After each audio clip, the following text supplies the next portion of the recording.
The framework for our program today, I'm going to offer some just opening comments to frame our conversation.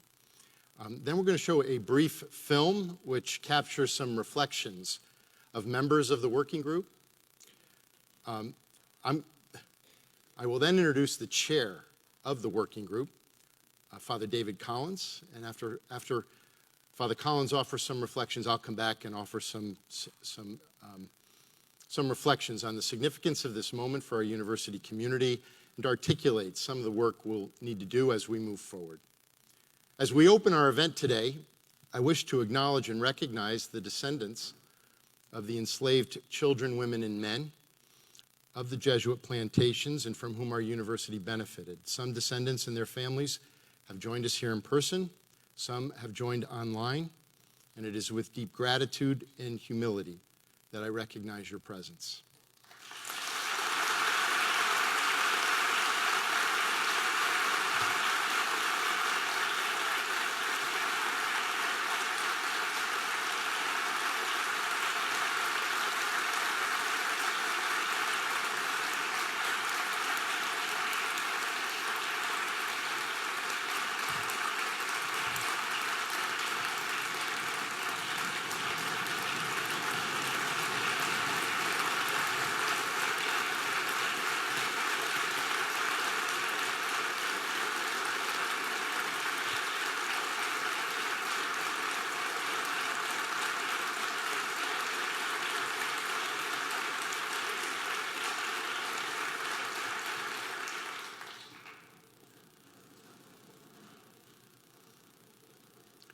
So over the course of the past 2 years, we have met together as a university community to intentionally reflect on the significance of a distinctly American challenge, the enduring presence of racial injustice tied to the institution of slavery and the founding of our country, as well as Georgetown's participation in that disgrace.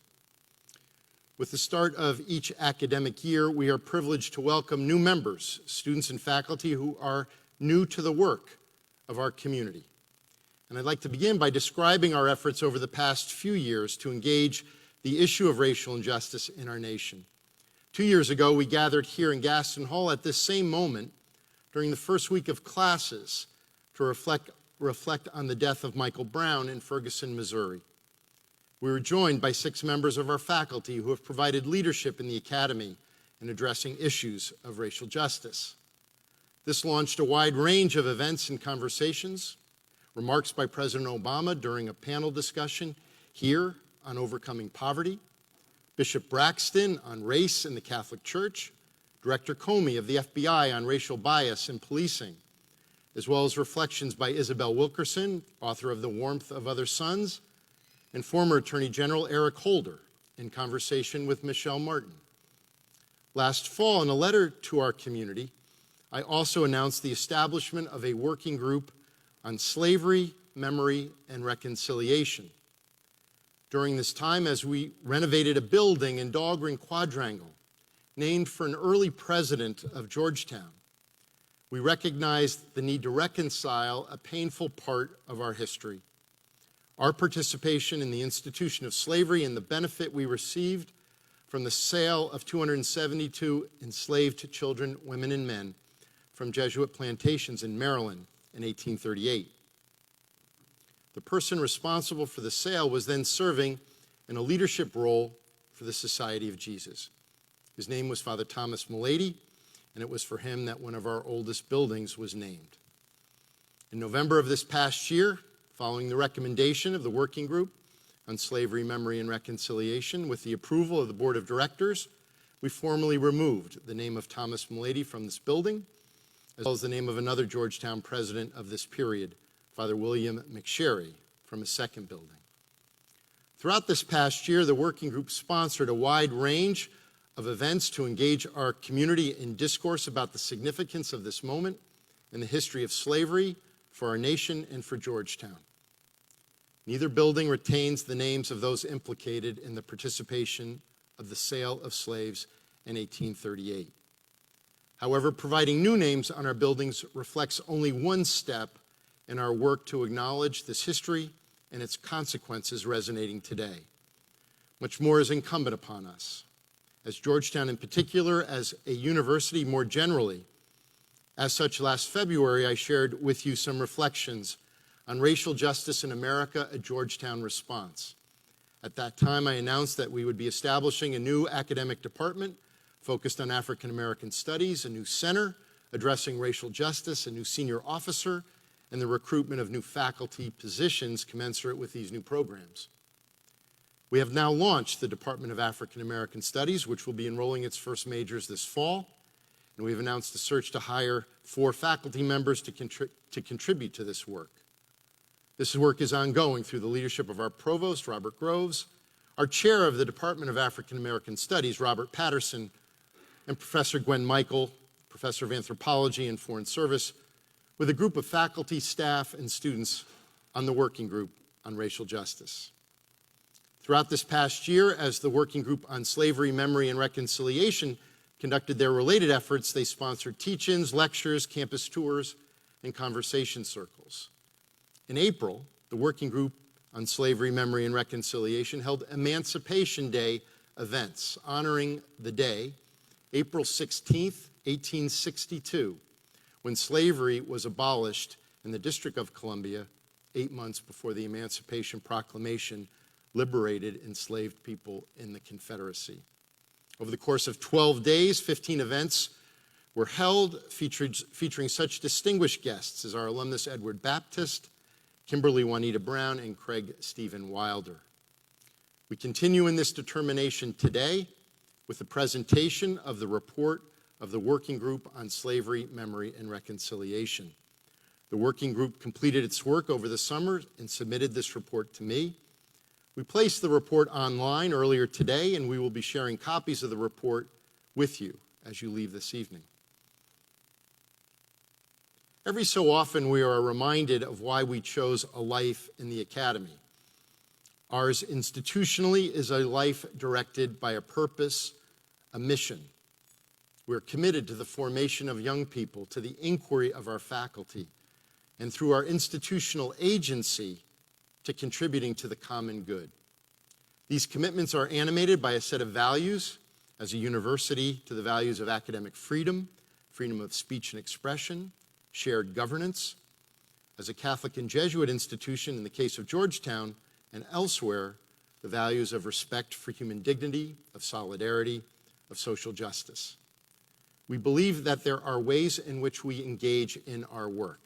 There is a style of engagement characteristic of the academy, and particularly ours. We recognize that we share responsibility for this place, for the tradition that has guided our lives together for more than 2 centuries, for the practices that enable this tradition to come alive. We place extraordinary emphasis on dialogue, on listening to one another, on critiquing one another, on respecting the diverse range of methodologies and approaches that are embedded in our disciplines, and celebrating dialogue itself. Our style is often parodied. Academics are perceived at times as too deliberative, that we establish committees and working groups as ways to evade and avoid tough decisions, that we hide in theories. Terms like ivory tower are not meant as compliments. We are accused of not being a part of the real world. No doubt some of these descriptions can be true. But time and time again over the course of my years here, I have witnessed extraordinary work emerge from groups of our community working together to wrestle with very complicated and difficult issues. And such are those confronted by our working group. How their work has unfolded exemplifies the best that universities, and ours particularly, can undertake. For the Working Group on Slavery, Memory, and Reconciliation is a model that instills faith in the ways in which universities approach challenges. Their work has been exemplary, as fine an example of the academy at its best as I have experienced. Why? Because the working group brought an extraordinary sensitivity and empathy and flexibility to their task. They grounded themselves in the very best scholarship. They confronted painful truths in an unblinking manner. They sought to bring our entire community along on their journey. The working group is an example of what is best in the academy, addressing painful topics with both historic and present salience. So on behalf of our entire community, I wish to express our appreciation to its chair, Father David Collins, to all of its members for their efforts over the course of this past year and for the report we are sharing with our university community today. As I mentioned, we placed the report online earlier today and have copies of the report for everyone here. You can pick them up as you leave Gaston Hall. We've also prepared a video in which members of the working group offer reflections on their own work this past year. Then I'd like to ask Father Collins to offer an overview of the approach taken by the working group and the key findings outlined in the report. Then following Father Collins' comments, I will then return and focus my comments on 3 areas that emerged from my reading of the report that will require the continued engagement of our entire community as we move forward.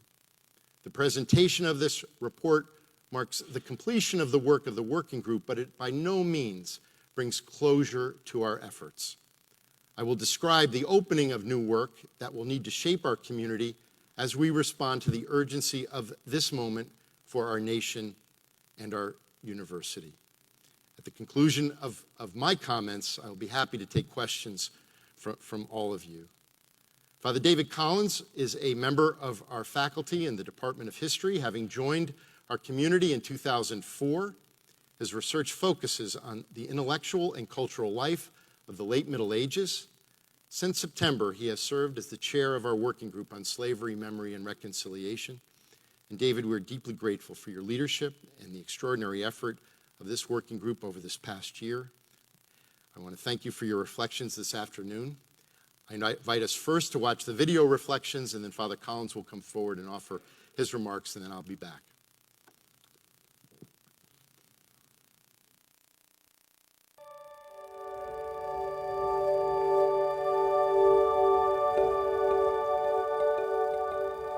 History matters. And knowing history and knowing it well helps us understand some of the workings of the present and the dysfunctional workings of the present.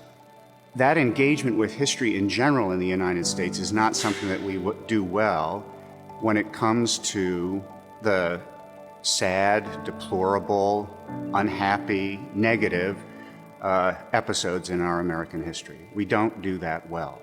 The challenge is then, how do you make an engagement with negative history something that has positive or fruitful results? It really excited me to be part of this group. I thought that there were lots to learn. Being an old university like Georgetown, founded in 1789, we know that slavery wasn't abolished in America until 1865. So looking at that history was something that I thought I could bring a good voice to. It was important to me to be involved in this group because of the enormity of the work. Enormity meaning the actual amount of work, and the enormity meaning the resonance, not only for the Georgetown community, but also for what it means for America. As a professor in the Department of Government and as a Jesuit here, I had a real interest in this topic. It's part of our Jesuit history. I'm a historian, and historians seek the truth. They seek the truth, many times unpleasant. I really thought it was an amazing opportunity to connect this sometimes distant history to our own lives, to our own university, our own community, the place where we live and work. And, I couldn't pass up that opportunity.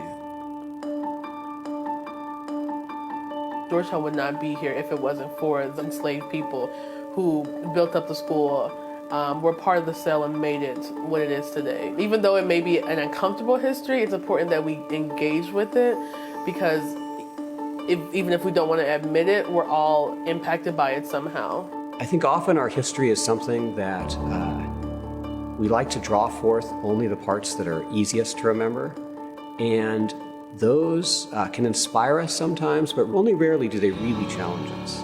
By engaging students and alumni and faculty and and challenging them, coaxing them, prodding them to look at, say, a problem like this and to say, you know what, this isn't that history over there, this is our history.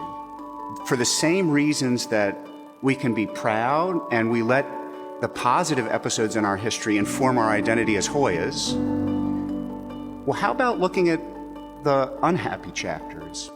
We were kind of the demolition crew, you know. Let's tear down these walls of silence. Let's demolish them. Let's put all the pieces on the ground and look at them. Let's invite the community to walk around in them, and then we'll decide what we need to do to rebuild. As a member of the working group, oftentimes our conversations were very difficult. And I was always inspired by the manner in which everyone seemed to engage these issues with a vulnerability, with an emotion, and with a devotion to the ideals espoused by Georgetown. I think one of the greatest qualities of the group that we assembled was that I feel confident in saying that I'm not sure there was really any point where anyone in that room was afraid to speak their mind. And people really listened to each other. Listening means that you pay attention to what people say. You don't try to come up with an answer to a question that you anticipate. You listen, and people did that. The fact that Georgetown University and other universities like it were engaged in slavery is not new information. But what we have the opportunity to do is use that information to drive our mission in different directions. And so this iteration of knowing about the past has been particularly poignant because we've seen it as an opportunity to build bridges on campus as well as to connect with descendants.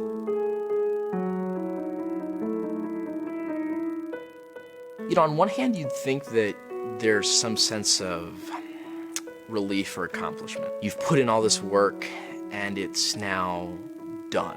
But this work isn't done. It's far from done. Too often, these things are talked about, and then people want to get credit for talking about it. I think what's great about this is that people are actually doing something about it. I'm incredibly proud as an academic institution, we are modeling to others the importance of doing research in order to understand the problems that plague us. And I think doing this research at Georgetown University as a Catholic institution is also important. We have a moral obligation to respond to this. We can't sit here and infuse our students with this knowledge of, you know, magis or cura personalis or social justice without truly doing that. The Jesuits beautifully and powerfully espouse a codified system of morality, whether it be faith and justice, a commitment to faith and justice, the ideal of being women and men for others, the principle of interreligious understanding. If we're going to grapple with our history regarding slavery as a Jesuit school, then we must do so from a Jesuit moral perspective.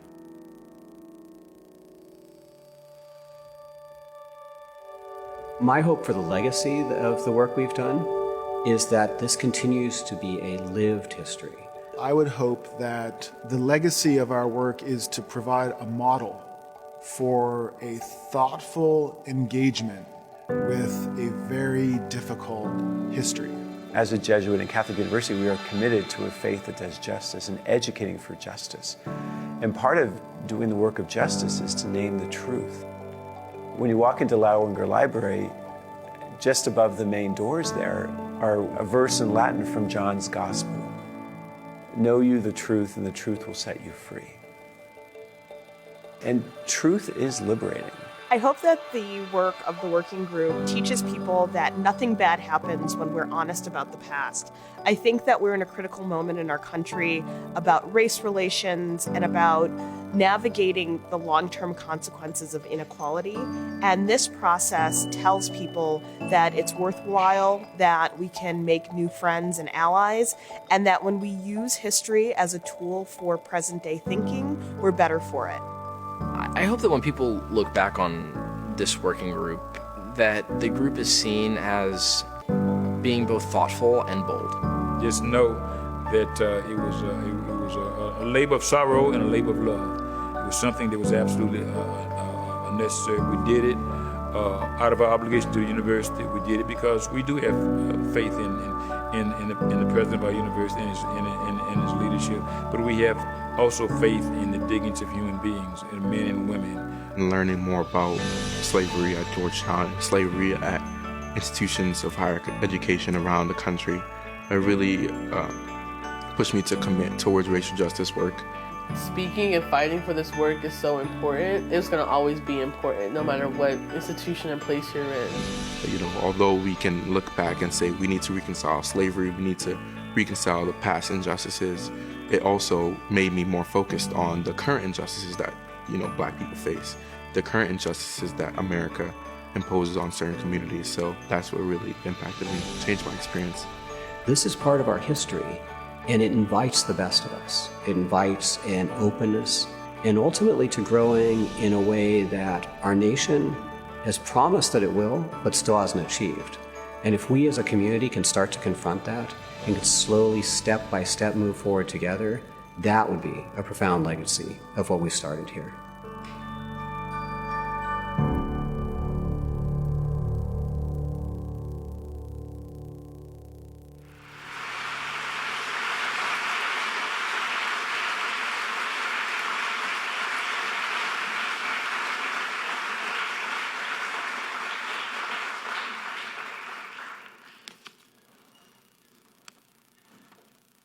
What they said.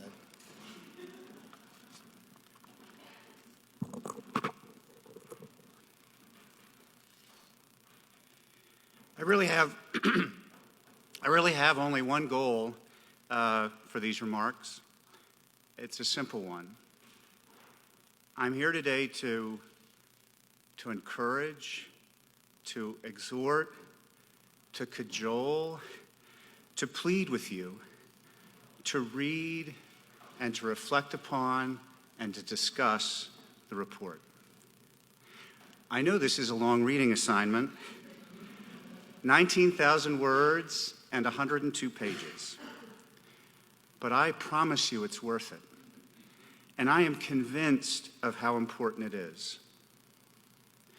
Now, as you read, you'll see that the report is full of facts and analysis and reflection and ideas, of accounts of what happened in the past, 250 years ago, but also 5 months ago.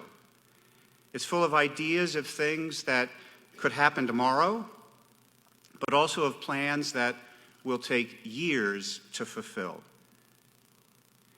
Now, to all of that, I'd like to suggest another dimension to your study of the report and your planning for how we can move forward about the contents that might not be quite so obvious at first glance. I'd like to add to your engagement with the report some faces. Having faces in mind as you work through the report will keep at the forefront what makes this project so important. In the final analysis, we have not committed ourselves to this project because of figures or timelines or chronology or models of analysis, but because of people, historical people and people in the present day. So here are a few set of faces that I propose you keep in mind as you read and study and discuss the report. Now, the first are the faces of the working group.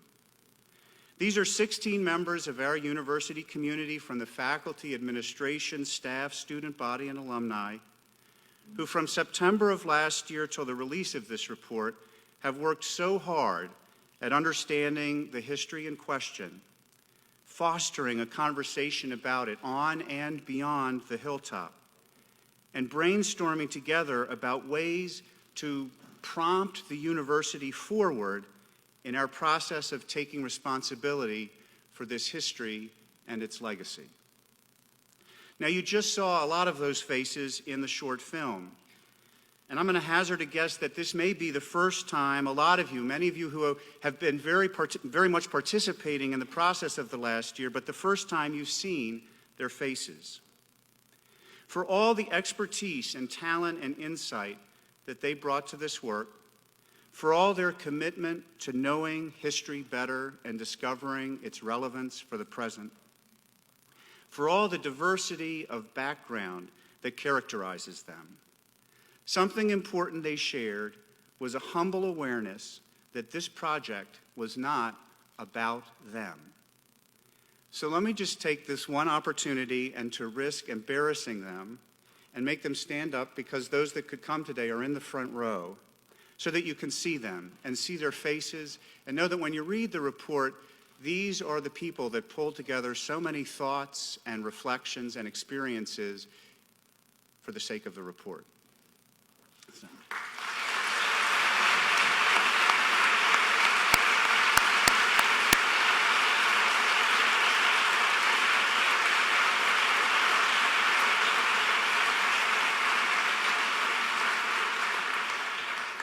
Keeping their profiles low and their energies focused, these working group members worked tirelessly throughout the last academic year to inspire and foster a dialogue.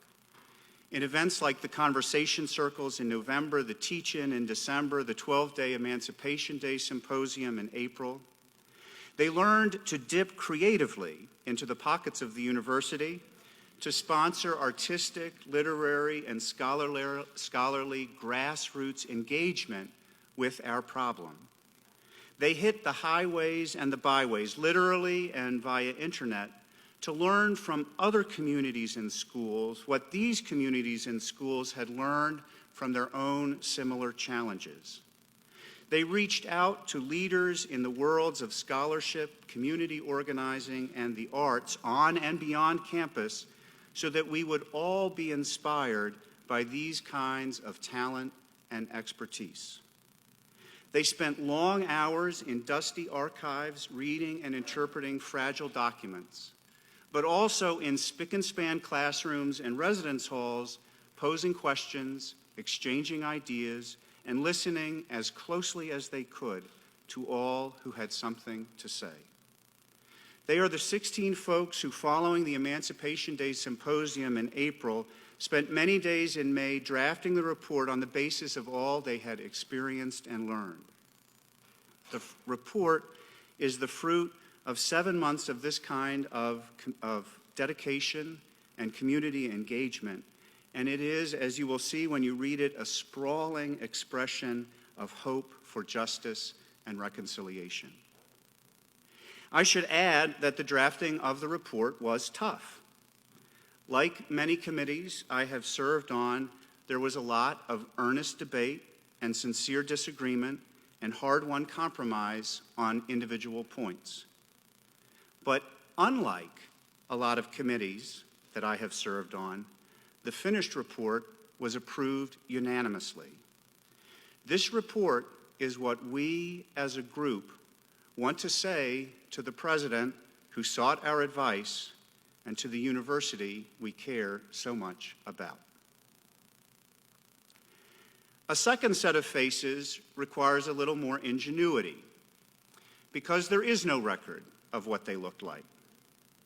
I'm talking about the enslaved people, the men, the women, and the children, whose work and market value contributed to the founding and the growing of our school from its inception in the 1780s until emancipation in the 1860s.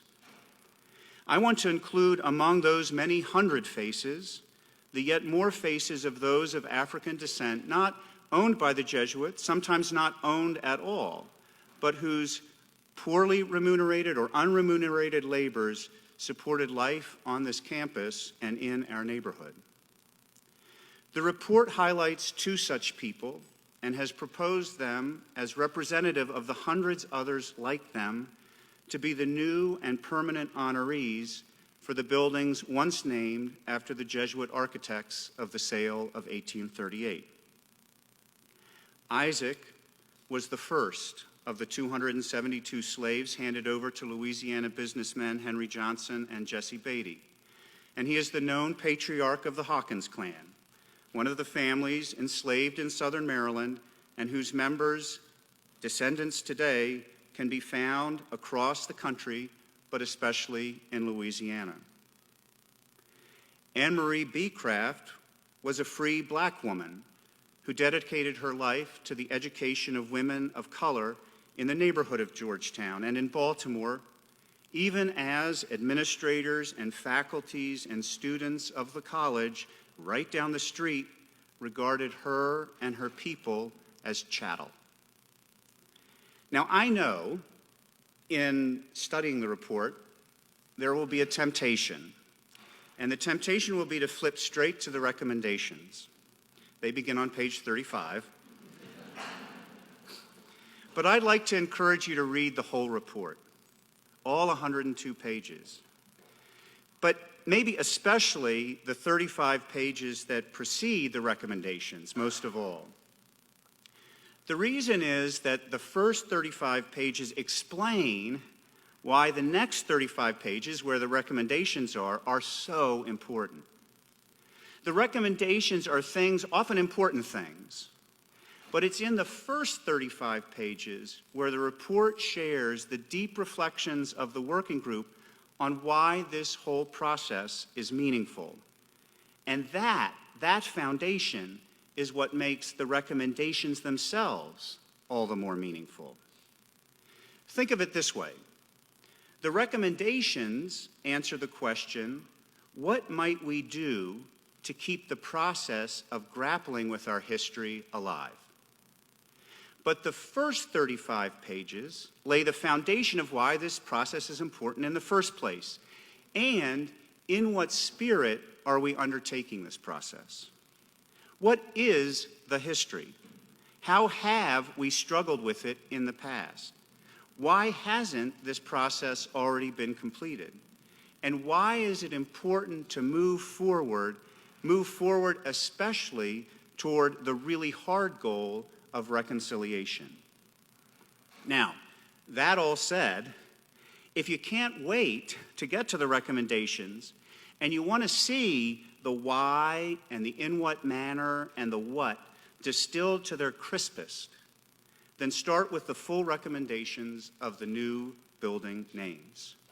So much is packed into those 6 pages from the whole year of our community's engagement with this challenge. So much also from these pages speaks to conversations that we've been having as a nation in the last couple years about our country's history and the ways that racial injustice often sadly gets memorialized. For example, thoughtful concern that renaming buildings could erase history has been expressed and was expressed last year on our campus, but also across the nation. Another, that in renaming, we risk becoming self-congratulatory or falsely optimistic. I think that we can soberly and humbly say that Isaac Hawkins and Anne Marie Beecraft do not represent an erasure of history. They help us tell history better. Isaac Hawkins and Anne Marie Beecraft do not let us rest on our laurels, but rather sternly admonish us to choose wisely and justly in all that we do, to test ourselves for our own blindnesses, and to never imagine that the downside of our decisions that affect other human beings can be excused as just collateral damage. One last set of faces. You will see these faces by looking to the left and looking to the right. They belong to students and administrators and staff members and faculty members and alumni and friends of the university. They belong to the descendants of those whose labor and market value supported this school and so many other Catholic works in the 18th and 19th centuries. Your interest, your engagement, your generosity and curiosity, your contributions, your ideas, your questions, the ways you make this history our history, the ways you let the desires for justice and reconciliation drive this process, this makes you the real authors of this report. You are what have made and do make this process possible. And knowing this is what will make our pursuit of justice and reconciliation matter. So please, read the report. Reflect on the report. Discuss the report. Debate the report. Make the report what it is intended to be. Not a conclusion, but a beginning and a prompt for an ongoing work. This is how, together, we will succeed.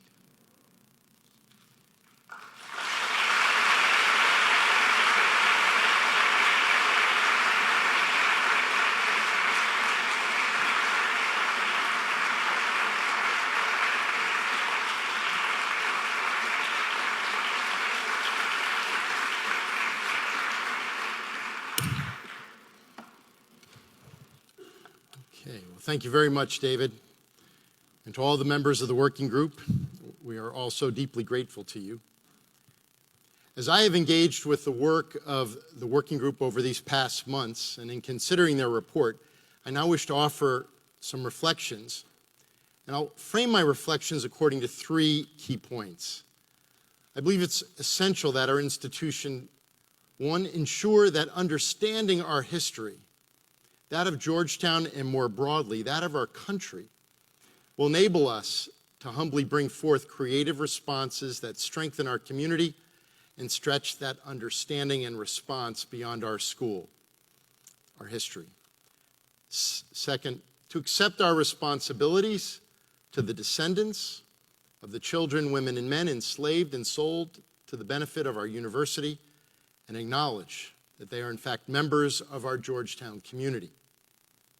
And third, to determine ways we can now through our institutional agency to contribute to both articulating and repairing the ongoing consequences of slavery in America. I'll offer some reflections on these 3 aspects that have emerged for me as central to our work. But as I shared with our community a year ago when we launched this work, ultimately this will be the work of our Georgetown community. Working groups play essential roles in organizing, coordinating, integrating, and recommending actions. The presentation of this report is not intended to bring closure to our work. It's our intention to establish a framework for ongoing work. With the presentation of this report, we're opening up new avenues of work for Georgetown. And this work will require the engagement of our entire community. As we move forward, we will seek to engage you in reflecting on this report and in subsequent projects that will emerge as we move forward. Within the university, we have many formal structures to do this work, from our faculty senate to our student association, to our main campus executive faculty, to our academic departments. We have our African American Alumni Advisory Board, our University Alumni Association. We have our Provost Committee for Diversity. We have student-led organizations such as the Black House and Casa Latina, and so many others. In recent months, as many of you know, we have come to meet some descendants, some of whom are here today. There are many more that we hope to meet. These individuals and their families have perspectives that we will ensure have a central place in this work as we move forward. We will engage them both in reviewing this report and in our efforts as we move forward. So first, ensuring our history is alive to us. We must acknowledge that Georgetown University participated in the institution of slavery. There were slaves here on this hilltop until emancipation in 1862, and we received funds from the Society of Jesus following the sale of 272 enslaved children, women, and men from Jesuit plantations in southern Maryland. We have known our history, particularly because of the work of a former member of our faculty, R. Emmett Curran, who served as a member of our Department of History from 1972 to 2004. In a paper that he delivered at a joint session of the American Historical Association and the American Catholic Historical Association, in 1981, he described Jesuit slaveholding in Maryland. Over the next 2 decades, Emmett produced the 3-volume bicentennial history of Georgetown, and he provided further insights. In the 1990s, Emmett, along with Hugh Cloak, taught a series of seminars in American studies, and the two together with Randy Bass, developed one of the early digital humanities websites, the Jesuit Plantations Project, which sought to make accessible crucial archival material for scholarly work. But when I sent my letter to the community last August announcing the working group on slavery, memory, and reconciliation, the most common response that I received was, I had no idea the Jesuits had slaves. There is a disconnect between what is known and what is alive to us, alive in a way in which we understand ourselves, our history, and our university. This community participated in the institution of slavery. This original evil that shaped the early years of the Republic was present here. And we have been able to hide from this truth, bury this truth, ignore and deny this truth. Even with such extraordinary scholarship, including others in addition to Emmett, so many were surprised, even shocked, by the revelation of Jesuit slaveholding and the benefit we received from the 1838 sale. As a community and as individuals, we cannot do our best work if we refuse to take ownership of such a critical part of our history. We must acknowledge it. As we move forward, we need to ensure we shape our self-understanding by recognizing and reconciling with our history. We need to ensure that this tragic moment of our history can serve as a touchstone as we seek to achieve a deeper understanding of who we are, what we are capable of, and what is demanded of us. We can be blocked by our past, or we can be strengthened by a recognition and a reconciliation with it. The report makes several recommendations that addresses this responsibility to acknowledge our history. As David just shared with you, the working group recommended that the names of the two buildings that bore the names of Fathers Mulady and McSherry, and then Freedom and Remembrance, should carry the names Isaac Hall and Anne Marie Beecraft Hall. And as David described, Isaac Hall is named in honor of the first person listed on the 1838 sale documents, the Articles of Agreement. We're still learning more about Isaac, as David described, Isaac Hawkins and his family. Everything that we come to know about him and his descendants will be appropriately memorialized in this building named in recognition of him. And again, as David described, Anne Marie Beecraft was a Catholic religious sister, a heroic educator, a free woman of color who provided extraordinary leadership in creating educational opportunities for black girls right here in this neighborhood in the early decades of the 19th century. I've accepted this recommendation from the working group. I presented it to our board of directors who've approved the renaming. We will create a memorial to the 272 children, women, and men sold from the Jesuit plantations in 1838 and to the enslaved from whom we benefited. We will establish a new working group that will support this effort of memorialization, one that will include identifying an artist who can help capture the significance of this event for our community. The artist that we engage will ensure that this is a living memorial that enables all those who follow us, that they will be able to have an awareness and an understanding of the meaning of our participation in the institution of slavery. We will engage descendants in the efforts of this new working group and in this process to establish an appropriate memorial. We will also engage descendants in other initiatives related to memorialization. In the report, the working group, quote, recommends the naming of scholarships in honor of those enslaved, close quote. As we deepen our relationship with descendants, we will explore this approach to memorialization. We cannot presume, without the engagement of descendants, how best to ensure the appropriateness of approaches to memorialization. The report explicitly calls for an apology. The report reads, quote, the working group recommends that the university offer a formal public apology for its historical relationship with slavery, close quote. In offering an apology, We will draw upon the resources of our Catholic tradition.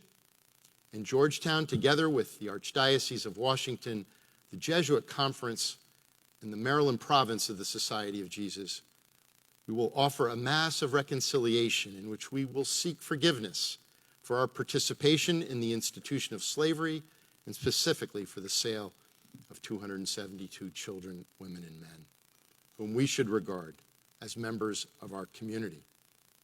It is my hope that such a step can begin a journey of reconciliation in which we engage our community, our students, faculty, staff, and alumni, along with descendants, in what could be an ongoing project.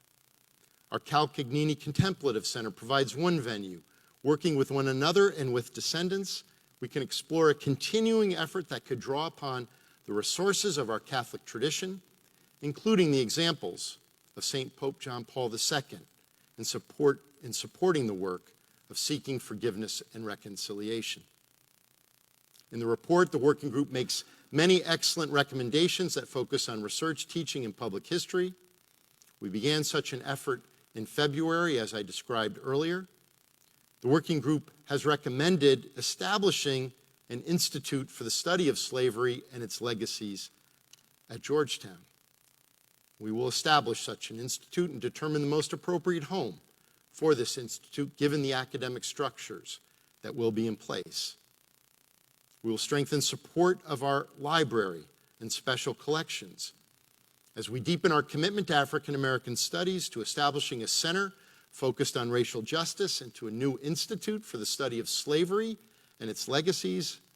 We will ensure our scholarly resources are commensurate.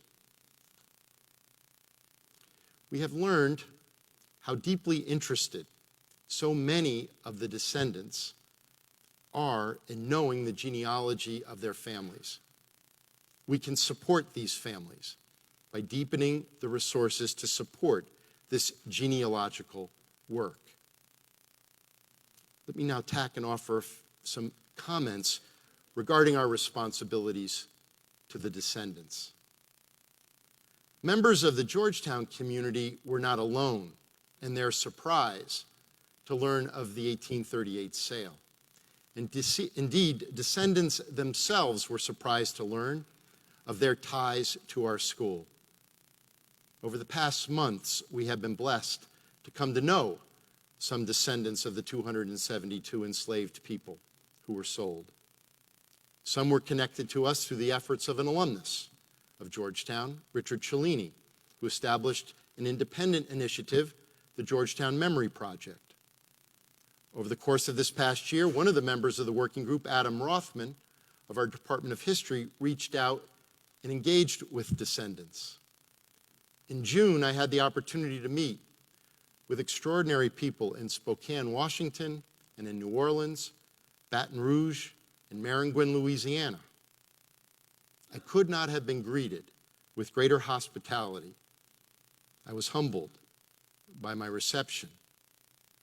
For in fact, there were two evils that took place in 1838. There was the sale itself, and there was the breakup of families. This second evil was recognized at the time. Father Milady had received approval to complete the sale on the condition that families would not be broken up. He violated this provision and had to fight to retain his vocation in the priesthood to his superiors in Rome. Today, we can support the work of descendants in reconnecting these families. We have very good records in our archives. There are more than 100 boxes of materials in our archives of the Maryland Province of the Society of Jesus. We know the names of 272 individual children, women, and men. We can help connect them to the families of which they were members. And we can recognize our shared history and acknowledge our shared membership in our Georgetown community. Regarding opportunity and access, the working group recommends, quote, descendants of those owned by the Maryland province receive an advantage in the admissions process, close quote. We provide care and respect for for the members of the Georgetown community, faculty, staff, alumni, those with an enduring relationship with Georgetown. We will provide the same care and respect to the descendants. Others have suggested that scholarships be provided for descendants. In our case, the commitments shaping access and opportunity at Georgetown, those commitments that we have here provide for us an extraordinary framework in which to support students who are unable to meet the cost of attending Georgetown. These are our policies of need-blind admissions and meeting full need, which ensure that no undergraduate is prevented from attending our university because of financial need. This includes those members of our community who are descendants. Let me mention a critical point here. From time to time at homecoming and reunions, we see on campus a banner that reads, "Welcome home." Well, what does this mean for us? What do we mean by this metaphor? It isn't literal. Each of us has a home. What does the idea of Georgetown as home seek to capture? Why do I speak of a Georgetown community? Well, in the recommendations of the working group, in conversations with descendants, there is a desire to be more closely connected with one another. We would never presume the kind of relationship that any person may want with Georgetown. Each one of us has to determine the nature of our relationship to this place. Each descendant will decide on their own terms their relationship to Georgetown. One of the great privileges of my life has been the opportunity to meet with descendants, and I am profoundly grateful for the kindness and generosity with which I was welcomed. In some of the conversations, we discussed inviting descendants to our campus for events and gatherings. In continuing conversations with descendants, we will determine the most appropriate ways in which to move forward. There are multiple ways in which we hope to engage descendants in our ongoing work of coming to terms with the meaning of this moment in our shared history. Following today's event, we will arrange for colleagues to visit descendants in their home communities in Louisiana and Maryland and elsewhere to engage in a series of conversations focused on the report. We seek their insight and their participation as we seek to respond to the working group's recommendation, quote, that Georgetown's efforts to engage the task of reconciliation must be institutionalized and personalized for the long haul, close quote. The final area that I'd like to address is this issue of exercising our institutional agency. The working group writes, quote, "We have also returned frequently to the question of reparations. While we acknowledge that the moral debt of slaveholding and the sale of enslaved people can never be repaid, we are convinced that reparative justice requires a meaningful financial commitment from the university." Close quote. I believe the most appropriate way for us to redress the participation of our predecessors in the institution of slavery is to address the manifestations of the legacy of slavery in our time. There are specific actions that will require our enduring engagement and commitment. Together, we will identify these actions. The issuance of this report does not seek to bring closure to a chapter in the history of Georgetown. Instead, we are opening Georgetown to discovering new ways of being a university. These responses are as much about the future as they are about the past. While Georgetown was not alone in participating in the institution of slavery, and we cannot alone undo the damage that has been done, we will not shrink from our obligations, and we will seek ways to contribute to building a more just society. The legacy of slavery as practiced at Georgetown and throughout the antebellum history of our country has manifest and lingering consequences. As such, there is a moral as well as practical imperative that defines this moment, that shapes the responsibility that we all share. How do we address now, in this moment, the enduring and persistent legacy of slavery, the manifestations of which are all around us? We need to address in our time the consequences of the original evil of slavery, which were never ameliorated in any previous time. They were not addressed by emancipation, by Reconstruction. The legacy was furthered by Jim Crow and by systematic actions throughout the country to stymie African Americans from their rights as citizens and members of our society. While important achievements can be recognized, the Civil Rights Act, the Voting Rights Act, we still live with the implications of the original failure to address the evil that framed the founding of our nation. Consider just a few examples from recent news. So in a report of our School of Nursing and Health Studies led by Professor Christopher King, prepared for the D.C. Commission on African American Affairs, chaired by our own Maurice Jackson of our Department of History, released just a few weeks ago, entitled "The Health of the African American Community in the District of Columbia." So consider the following. African American men live 15 fewer years than their white counterparts. The gap for women is 9 years. African Americans in Washington, D.C. are 6 times more likely to die from diabetes-related complications. African American families are 3.5 times more likely to live below the poverty line. 4 years ago, under the leadership of Lucille Adams Campbell of our Lombardi Comprehensive Cancer Center and Phyllis McGrath of our Center for Child and Human Development, we opened a center downtown near the Navy Yard, the Office of Minority Health and Health Disparities, to address health disparities in our city. Well, how can Georgetown, in an ever deeper way, through this center, through our medical school, through our School of Nursing and Health Studies, contribute to addressing these health disparities? I'm teaching a book in my seminar this fall, Evicted, by Matthew Desmond, a young sociologist teaching at Harvard. Evicted seeks to identify the ties that bind us, rich and poor, in sustaining practices and policies that leave some inescapably mired in poverty. His focus is on housing policy and its systematic inequalities.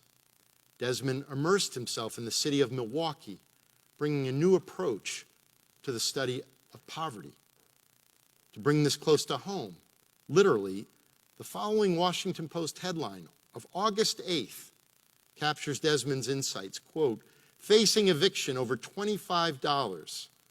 As D.C. booms, low-income tenants feel pressured to make way for redevelopment," close quote. How can Georgetown, through our Law Center, our McCourt School of Public Policy, how can we contribute to addressing the crises of housing and homelessness at a very precarious time for so many here in the district? In early August, the Corporation for Enterprise Development and the Institute for Policy Studies issued a report, The Ever-Growing Gap, which focused on wealth accumulation in our nation with this headline: "Black families are 228 years away from accumulating the same amount of wealth as white families," close quote. Consider, average household wealth for African American households here in the district, $85,000. White households, $656,000. Average annual income for white families in D.C., $101,000, compared to an average annual income of $39,000 for African American families. My son was assigned as required reading this summer, prior to his sophomore year in high school, Brian Stevenson's Just Mercy. This is Stevenson's account of his work through the organization he founded in 1989, the Equal Justice Initiative.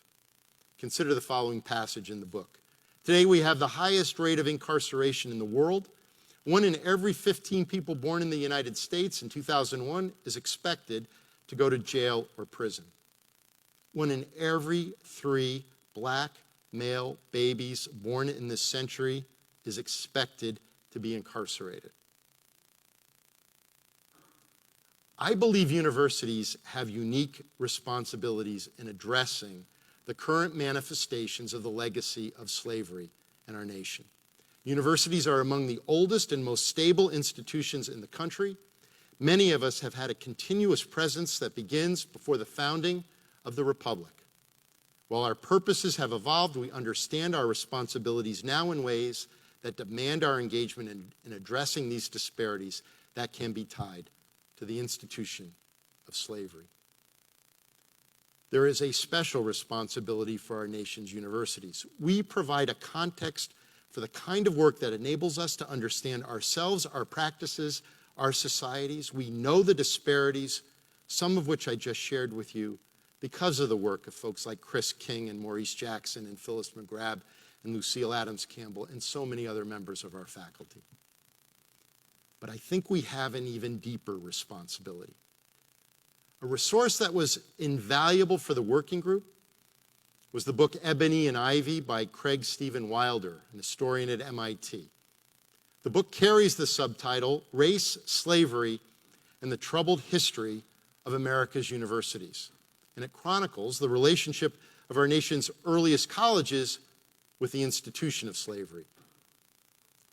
Of particular significance is the role our schools played in the construction of the very concept of race.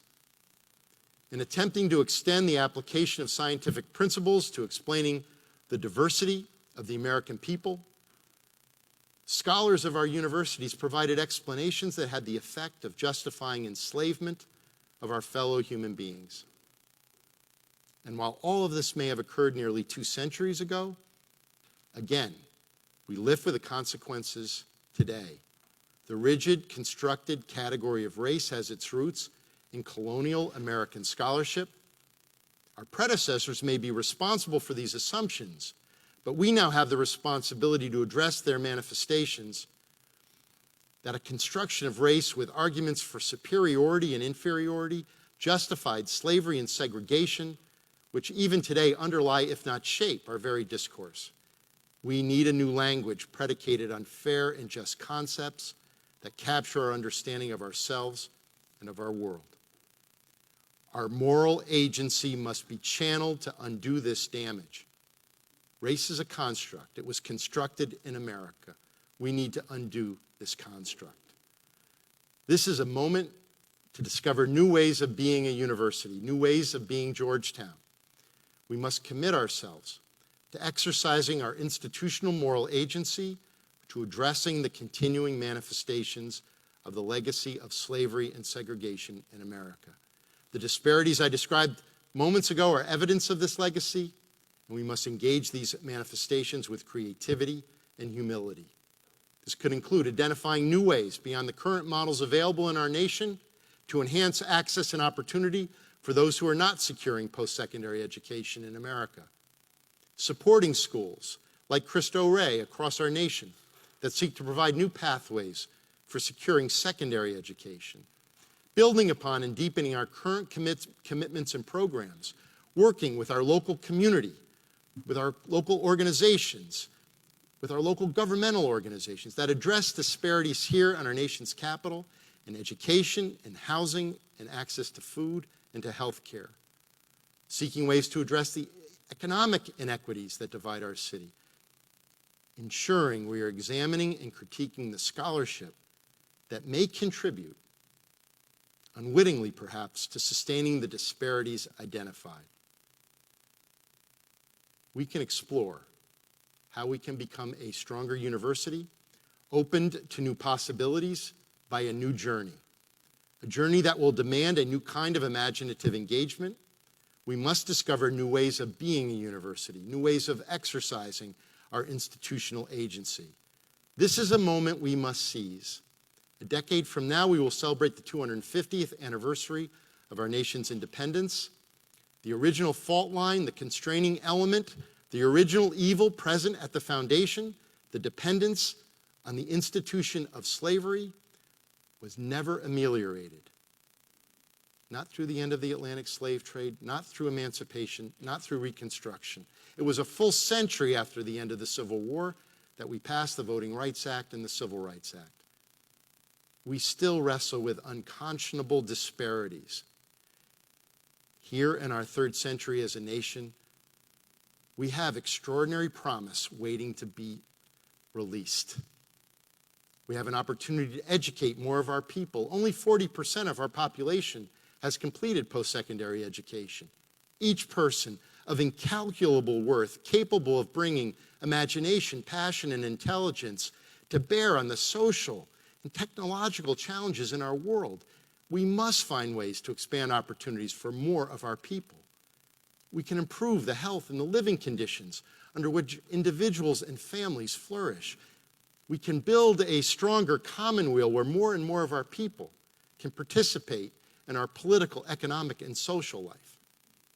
But none of this can happen until we reconcile ourselves as a nation to the evil present at the creation, the institution of slavery and the enduring legacy of this institution now in the present. There is an urgency to address this work now. We will never fulfill the promise of this university. We will never fulfill the promise of this nation. We will never fulfill the promise of each one of us as long as this legacy remains unreconciled. This is the work we must embrace in this moment. So thank you. And I'd be happy to take questions from all of you. And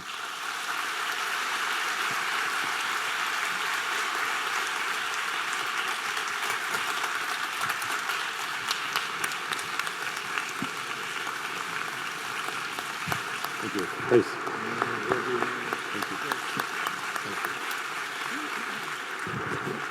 Thank you.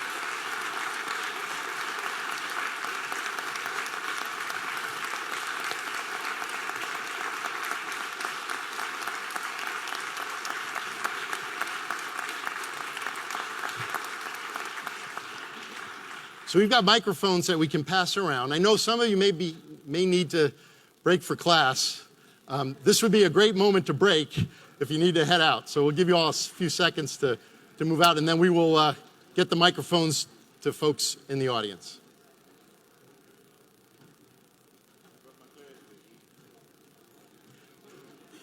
Norman. Oh, Alan.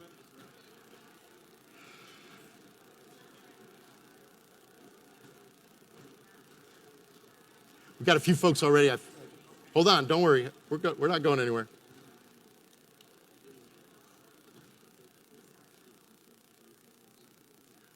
We'll give all our folks a chance to make their 6 o'clock classes.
There are a couple of folks right here, this young woman and then the gentleman right behind her.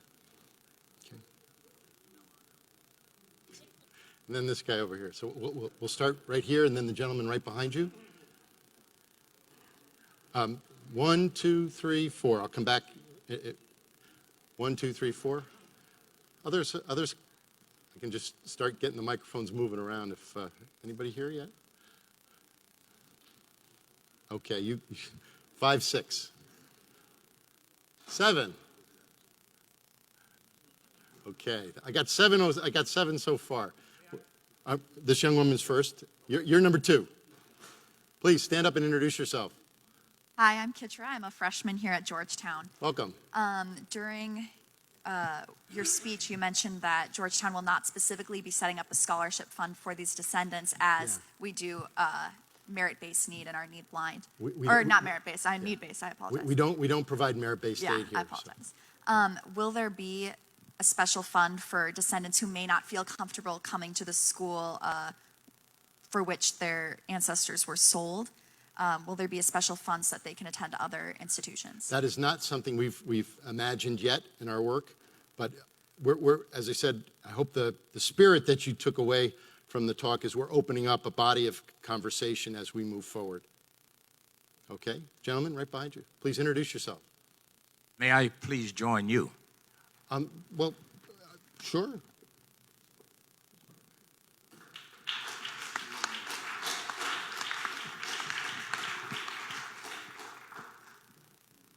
How you doing? I'm great. Joe Stewart. It's a pleasure.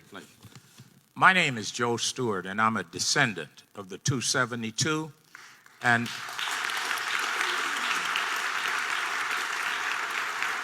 I've invited other members of the 272 here to join us today. I want to make sure that what we say today is taken in the spirit of collaboration and intended strong partnership that we mean it. The reason we came today was to give a bit of the other side of the story that we hope will strengthen the beautiful story and the commitment that you've stated for Georgetown. But as of this day, one of the working groups said that may have been you, Father Collins, that what was missing from this scenario was the faces of the slaves. Here are the faces. These are the faces. We are here because we are direct descendants of the 232. Today, as I speak to you, there are over 350 of us that have signed up to a declaration that we have offered to Georgetown University. Would you please read that? We want everybody to understand who we are. We want you to know about our good intent, but we want you to also understand that with all of the beauty that you hear here today, and all of what we should thank the working group for the hard work, we believe that there's a part of this scenario that's missing that can be strengthening to whatever this university is going to do. We further believe that this university is sitting on a prime opportunity coming from the 272 slaves and our ancestors to not just be something that could do reconciliation at Georgetown University, but this university has the flagship that can lead worldwide reconciliation. And we can't do it by ourselves. You and I agree. This is perhaps one of the greatest needs in this nation, at Georgetown, among the Jesuits, and throughout the human family. And this university has the gravitas to do that. But you got to listen. And one of the things that has not happened, the reason we rushed to Washington today to participate here, is because we want you to hear. This is what the 350 plus descendants that we have registered. You guys only have, I think you said 172? We can help you with that. Would you please read that? Declaration of GU 272 descendants. Whereas we are the direct descendants of 272 members of the Georgetown University family who for decades were enslaved for the benefit of the entire Georgetown family, and who for the financial salvation of Georgetown University were sold in 1838 to plantations in Louisiana, and whose sale also helped sustain the Jesuit order in pursuing its honorable mission to advance education and social justice. Whereas our 272 ancestors did not, as was reported, quickly succumb to fever in Louisiana and perish without so much as a trace. Rather, the rich black Louisiana soil covered their calloused feet, the same soil that supports strong and healthy sugarcane crops was even more supportive of their strong-willed souls, their tenacious desire to be free, to be equal, to be recognized as equally valued members of God's one human family.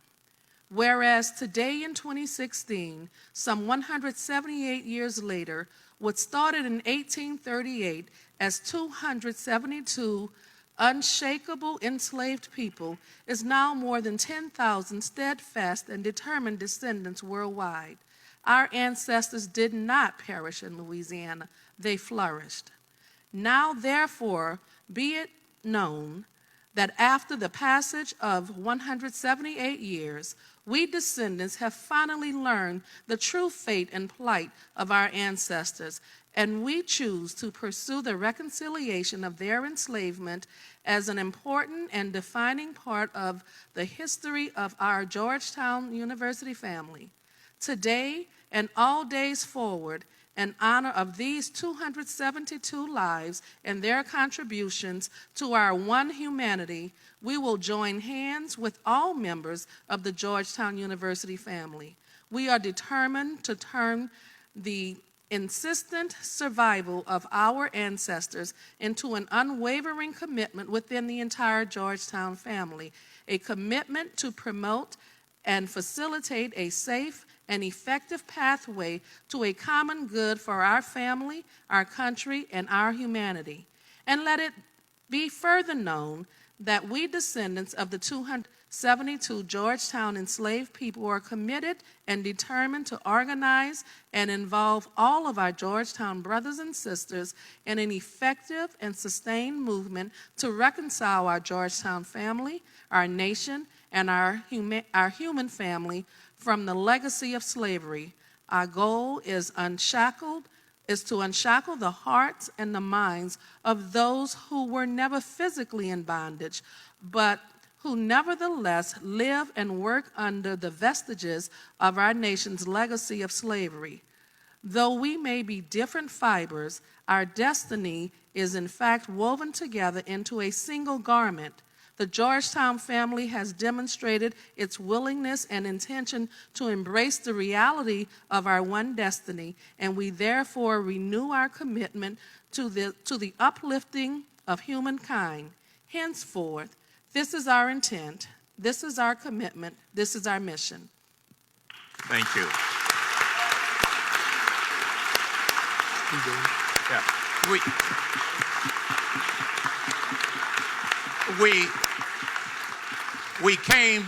We came today, number one, we owe gratitude to the working committee. We want you to know our presence today is to honor what you attempted to do and what you brought here today. And we thank you for the commitment the university has made. But our attitude is that all of this evolved from the pain and suffering of the 272 people we talked about. And we are those faces. And our attitude is nothing about us without us. And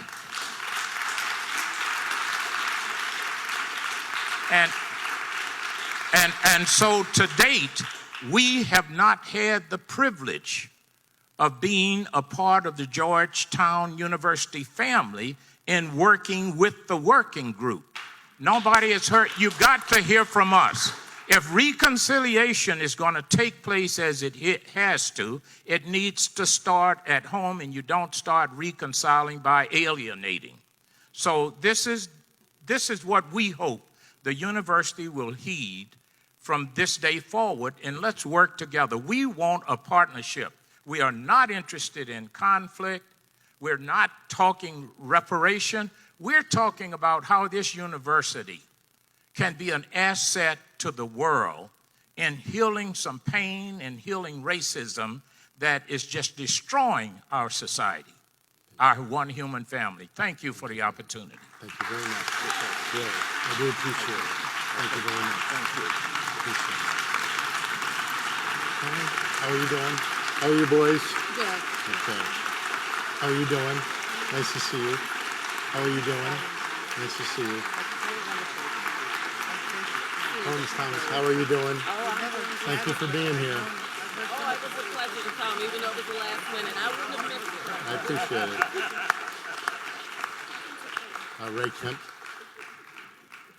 Ray, before you speak, let me just say a few words. No, I know, I'm okay. You need the mic. I'd just say a few words to Mr. Stewart and to our colleagues. First of all, thank you. Thank you for your presence. Thank you for your trust and confidence in this institution that it might be able to be the kind of resource that you just described. We wouldn't presume what we are capable of on our own. The opportunity to be able to find ways together to try to address some of the challenges that I tried to speak about and that you just spoke of. This is at the heart of what we are trying to be as a university.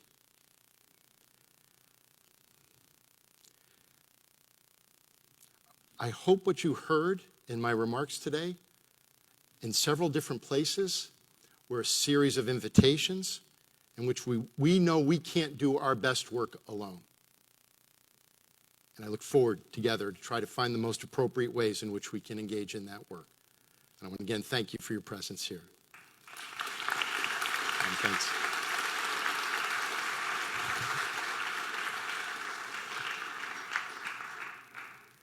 Father Ray Kemp, I'm a priest of the Archdiocese of Washington. My first assignment was to a segregated Catholic camp in southern Maryland, Camp St. Florence, run by the St. Vincent de Paul Society and the Ladies of Charity of the Archdiocese of Washington. My first job as a priest